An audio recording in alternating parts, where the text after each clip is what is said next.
FPV mate here, and in today's video we'll be seeing about how to get started with FPV and which controller to buy.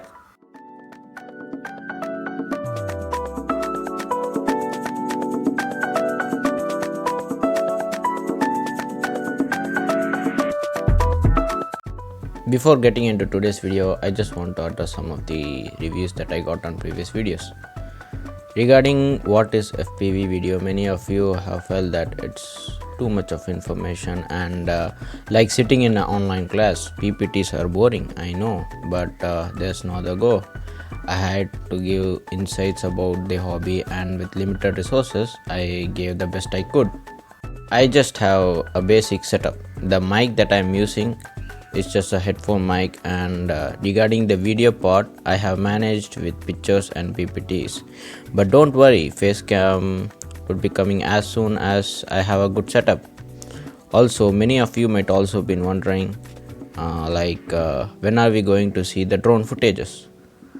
To be honest with you, I am currently unemployed and just getting started with FPV, and FPV hobby requires a lot of money. So the situation is not pretty much good for me to get into my first FPV build. Although I have managed to order myself a controller, and will be doing the unboxing as soon as the controller is shipped to me. So most probably you will be seeing about controllers and simulators in my upcoming videos. Okay, with that said, let's get into today's video. The first step of getting into FPV without investing much money is to get yourself a controller and a simulator. The main goal of this step is to get a feel on how the hobby is going to be and to test if you are really interested into the hobby. Because at the end of the day, interest is the only one that is going to act as the fuel for this hobby. And if you ever feel that this hobby is not for you, then probably you can back off easily, as you may have not invested much money.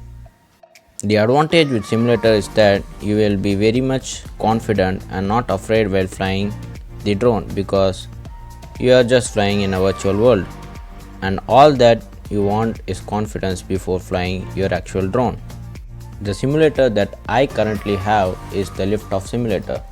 There are other simulators too, and I will provide the links down in the description. Okay, coming back to controllers. You might be having a doubt about which controller to use. The cheapest option I would like to suggest is the FlySky FS-i6 2.4 GHz 6-channel PPM RC transmitter, or the FS-i6X version. The basic difference between the i6 and i6X version is that i6 has 6 channel and i6X has 10 channel. That's the basic difference. It comes around 4,000 rupees on Banggood. This radio is easily available and most common in India. And if you decide to do long range FPV with this controller, then you can actually do it. You can connect a TBS Crossfire to this controller, but there's not a separate module bay for that. You need to open the controller and solder few wires, and there's somewhat of work to be done in order to use this controller for long range FPV. If you want a controller with OpenTX firmware and still want to be under the budget, then you can go for the Radio Master TX12. The TX12 supports only few of the protocols, and the TX12 and the other controller that we are going to discuss in this video will have a module bay which will be used for connecting TBS Crossfire or other modules which will be used for long range FPV. And if you are thinking, bro, wait a second, what the hell are you talking? Firmwares, protocols, TBS Crossfire, what are all those? Don't worry, in the next video I will cover all those. So coming back to the TX12 controller, it comes around 6,000 rupees and may go up to 8,000 if you are going to ship it to India, because nobody is selling this in India. I don't know why. Also, presently Banggood is also denying most of the FPV products that ships from China to India. You know the reason. let's not get into that. So getting this controller in India is going to be pretty hard, I would say. Okay, so the next controller of my choice is the Radiomaster TX16S, the one that I have ordered from FPV Crate website.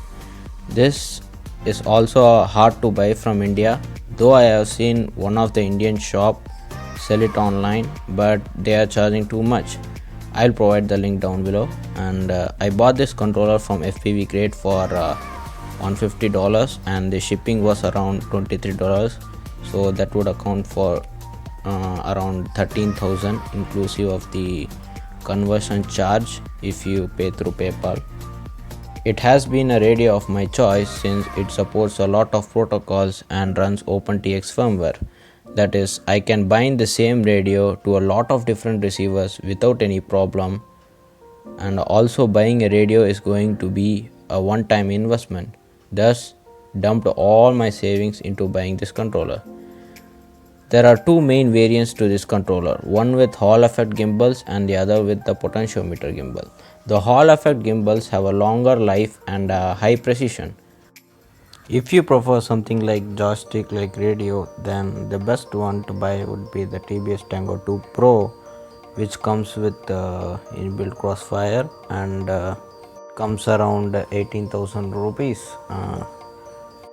So if you like joystickless setup, then TBS Tango 2 Pro is best for you. Last but not the least, if you are a FastSky guy, then you would know about this product. It's the most common Teranis QX7 radio. Plug it with the R9M transmitter, then you could go long range, or reflash and use crossfire with it. This radio also supports OpenTX and will cost around 13,000 with the R9M.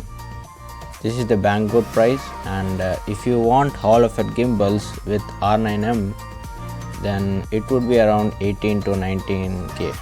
The radio that I am personally going with now is the Radiomaster TX16S, because it's going to support a lot more protocols, and I think its user interface is great with a lot of features added. We'll be seeing more about that in the unboxing video. Until then, goodbye, take care.